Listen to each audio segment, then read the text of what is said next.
اچھا ایک اور مسئلہ، اب یہ کیا کہتے ہیں، سمجھتے ہیں جی اللہ تعالی ہم سے دور ہے، ہم گنہگار ہیں، بدکار ہیں، سیاہ کار ہیں، یہ لوگ اللہ سے قریب ہیں، کیا ہے، اللہ کے ولی ہیں، شہید ہیں، نبی ہیں، اللہ سے قریب ہیں، اور ہم تو گنہگار ہیں، سیاہ کار ہیں، بدکار ہیں، اللہ ہماری سنتا نہیں اور اللہ تعالیٰ ان کی رد کرتا نہیں۔ تو اس کا بھی جواب قرآن میں ہے، جو کہتے ہیں نا ان سے قریب ہے اور ہم قریب نہیں۔ اللہ نے کیا، وَإِذَا سَأَلَكَ عِبَادِي عَنِّي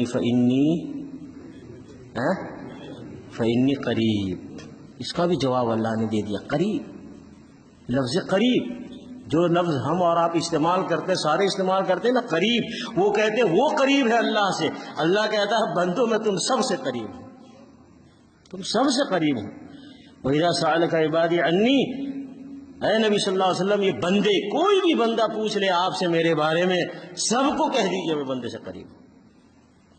یہ نہیں کہ نبی سے قریب ہوں دوسرے سے نہیں، ولی سے قریب ہوں دوسرے سے نہیں، شہید سے قریب ہوں دوسرے سے نہیں، اپنے گھر والوں سے قریب ہوں دوسرے سے نہیں، مسلمان سے قریب ہوں دوسرے سے نہیں، اور مسلم سے قریب ہوں دوسرے سے نہیں، میں سارے بندوں سے قریب ہوں۔ اجیب دعوت الداعی اذا دعان، آگے کلیئر کیا، جب کبھی بھی بندہ پکارتا ہے، کوئی پکارنے والا پکارتا ہے، میں اس کی پکار کا جواب دیتا ہوں۔ تو قریب کے لیے واسطہ وسیلہ کیا کرنا؟ اب لوگ کہتے ہیں نا جج کے پاس جانے کے لیے وکیل چاہیے، بادشاہ کے پاس جانے کے لیے وزیر چاہیے، تو ٹھیک ہے، وکیل کون سے واسطے سے جاتا ہے جج کے پاس؟ وکیل کس واسطے سے جاتا ہے جج کے پاس؟ بولیے بھائی، ڈائریکٹ جاتا ہے نا۔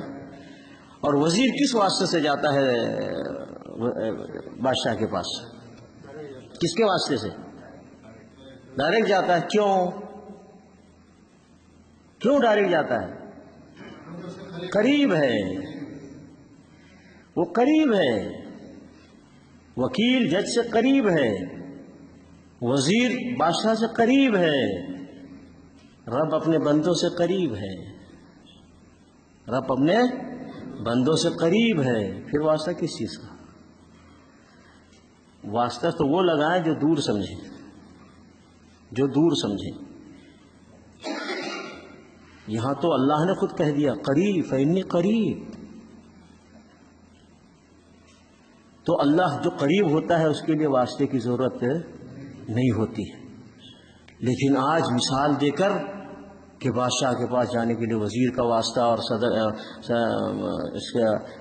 جج کے پاس جانے کے لیے وکیل کا واسطہ، اور چھت پہ جانے کے لیے سیڑھی کا واسطہ، اور پتہ نہیں کیا کیا تماشے بنا رکھے، یہ سب عقلی دلیلیں پیٹ سے بنائی ہوئی، ذہن و دماغ سے بنائی ہوئی۔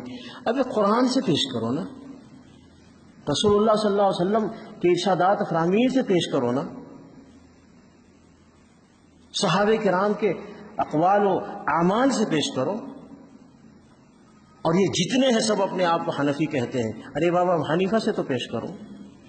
یہ جتنے ہیں سارے امام بخاری رحمہ اللہ کو جانتے ہیں، پہچانتے ہیں اور چاہتے بھی ہیں، ارے امام بخاری رحمۃ اللہ علیہ سے تو پیش کرو۔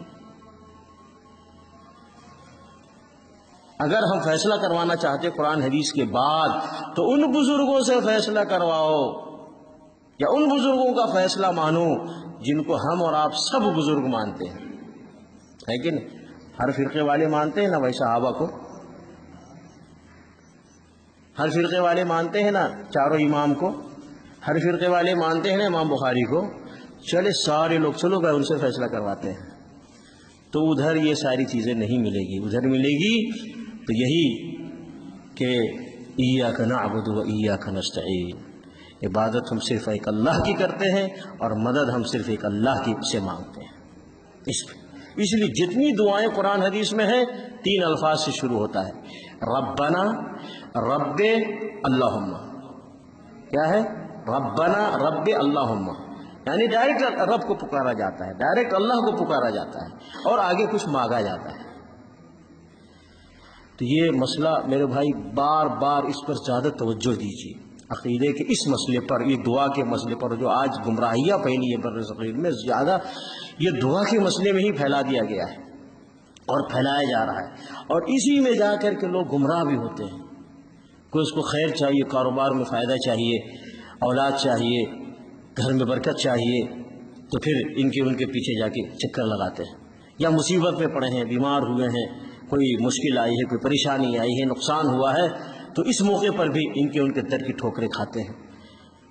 اور یہ جو ڈاکو لوگ مذہبی رہنما بن کے گھوم رہے ہیں، ایسے لوگوں کو غلط راستے پر ڈالتے ہیں۔ میرے بھائی، عقیدہ اگر صحیح ہے تو اللہ تعالیٰ جہنم سے بچائے، لیکن دوسری غلطیاں ہوں گی، جل کے، بھن کے، کٹ کے، سزا پا کے، لا الہ الا اللہ حقیقی معنوں میں ہم نے زندگی گزاری ہوگی، لا الہ الا اللہ کے اوپر رہے ہوں گے صحیح عقیدہ، تو ایک دن جنت میں جائیں گے۔ لیکن لا الہ الا اللہ درست نہیں، عقیدہ درست نہیں ہے، نماز ہو، روزہ ہو، حج ہو، زکوٰۃ ہو، صدقات ہو، خیرات ہو، جنت نہیں ہے، جنت نہیں ہے، دائمی جہنم ہے۔ عقیدے کا زیادہ اہتمام بالخصوص ہمارے ماحول میں یہاں جب تک ہے نا، یہاں نہیں پتہ چلتا۔ اب ذرا اپنے ملک جائیے، گلی گلی، گلی گلی، گھر گھر عجیب عجیب چیزیں نظر آتی ہیں، عجیب عجیب چیزیں۔ میں جب چند دنوں کے لیے جاتا ہوں تو عجیب عجیب چیزیں دیکھتا ہوں اور سنتا ہوں، اور پڑھے لکھے لوگوں کے درمیان میں وہ ساری چیزیں ہیں۔ کیوں؟ عقیدہ نہیں ہے، عقیدے پہ محنت نہیں ہے، عقیدے پہ توجہ نہیں ہے، اور صحیح عقیدے والے کم ہیں، صحیح عقیدے والے کام کم کر رہے ہیں، یا ان کی تعداد کی کمی ہے، ان کا اثر کم ہے، تو یہ دوسرے جو لوگ ہیں یہ پھیلا رہے ہیں غلطیاں۔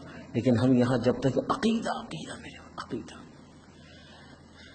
اس کو گھول کر پی جاؤ، ایسا پی جاؤ کہ تلوار لے کے کوئی کھڑا ہے، سر کاٹنا چاہتا ہے، لیکن عقیدے میں ایسی مضبوطی ہے کہ آدمی سر تو کٹا دے لیکن عقیدے میں ذرا برابر بھی۔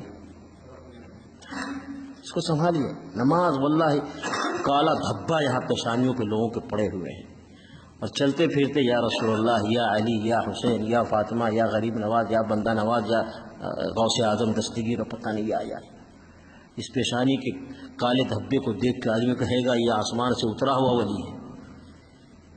یقین عقیدہ ایسا کہ اگر اسی پہ مر گیا کبھی اس کو جنت نصیب نہیں ہوگی۔